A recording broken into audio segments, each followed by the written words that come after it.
কটিয়াদীতে শ্রমিক দল নেতার বাড়িতে হামলা ভাঙচুর, আহত 10।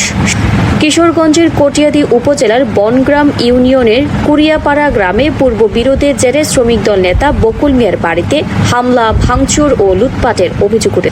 বুধবার রাতে এই ঘটনায় নারী ও শিশুসহ অন্তত 10 জন আহত হন।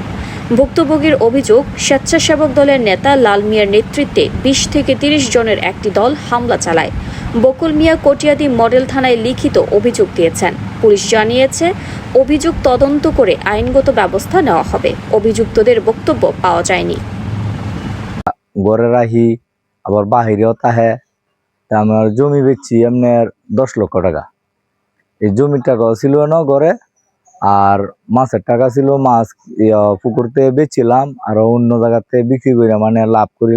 আমরা স্বর্গ বন্য মানে নিরফা মানুষ, যে আমরা আর কোনোদিন আমরা এই সূক্ষ্ম বিচারটা আমি চাই, আর কোনো আমার কোনো আপত্তি নাই। সূক্ষ্ম বিচারটা আমি সর্বস্তরে আমি আশা করি যা পাই আমি তার এক জায়গাতে।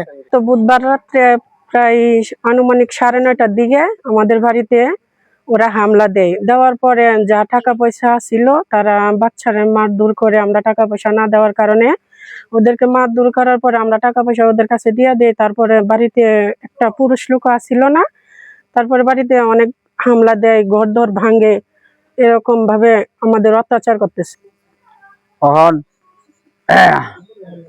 গাওয়াগাওয়ি করছে, তারার লগে তো আমরা ফারবার মতো কোনো যোগ না। আমরা যেন নিরাপত্তা মানুষ, 3-4 জন মানুষ পরে দৌড়াদৌড়ি মানুষ আসে অনেক, এই বাজার ভাঙ্গিয়া মানুষ আসে দৌড়াদৌড়িরা, পরে এরা বাড়িতে লাইন গেছে গিয়া